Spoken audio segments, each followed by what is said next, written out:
మేము ఉపసాధించవలని రప్పించిన మానవుడు మా పీఠమునకి ఎసురు పెట్టుటయా? ఓరి మానవ, మతి తప్పినదా, మదమెక్కినదా? ధర్మాసనను స్పర్శించిన అర్హత లేని నీవు దానిని అధిష్ఠించుటయా? ఎంత ఉన్మాదం, ఎంత అహంకారం, ఎంత ఖండకావరము! తుచ్చ మానవ, డబ్బుకు చావు, జబ్బుకు చావు, తప్పుకు చావు, అప్పుకు చావు, చచ్చాములో దేవుడో అని నిత్యము మొత్తుకునే మీరెక్కడా? మీ జనన మరణములు మునివేళ్లతో నిర్ణయించు మేమెక్కడరా? మీ మానవ జాతి అల్పము, స్వల్పము, హేయము, నీచ నీచము. అట్టి నీచ జాతిని జనించిన నీవు నరకాధిపతి అగుటయా? అసంభవము. వృథా ప్రయత్నమని యమదండనకు సిద్ధముఖము. తల వంచి మొక్కుటి దిక్కురా మీ నీచ మానవ జాతికి.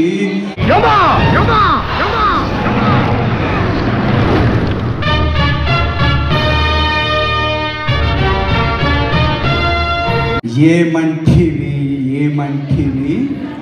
మానవ జాతి నీచమా? ఎంత మాట, ఎంత మాట!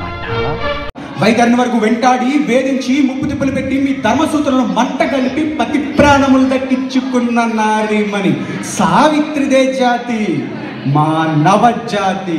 తన భక్తితో సాక్షాత్ పరమశివుడిని ప్రత్యక్షము గావించి మీ పాశను సైతం గడ్డిపోచ్చుగా నుంచి ప్రాణహరులను మిమ్ములనే ప్రాణభయంతో పరుగెత్తించిన పసివాడు మార్కండేయుడిదే జాతి, మానవ జాతి.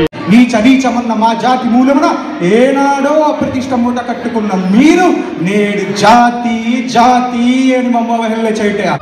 ఎంత వివేకం, ఎంత జ్ఞానం, ఎంత కుసంస్కారము! నేటి నుంచి దేవుడు అధికుడు, నరుడు అధముడన్న కించ భావమును కూకటి వేళ్లతో సహితం పెకిలించి వేసదా. మొక్కులు పొందే ముక్కోడి దేవతలు, దిక్కున అష్టదిక్పాలకులు, మనుగడనిచ్చే పంచభూతములు సైతం జయ హోన్నరుడని హర్షించ ప్రథముగా సింహాసనము దృష్టించదా. వర్ణమణిమయ రత్న ఖచ్చితాలంకృతమైన ఈ సభా మందిరమున అకుట సేవదక్ష పరివార సమూహ మాధ్యమమున భూతల పరిరక్షణ ధర్మ నిలయమైన ఈ గౌరవమున సర్వదా శతదా శతదా సహస్రదా పాప పంగిలిమైన కుల మత జాతి కులమును సమూలముగా శాశ్వతముగా ప్రక్షాళన గావించదా. Any doubts? Any doubts?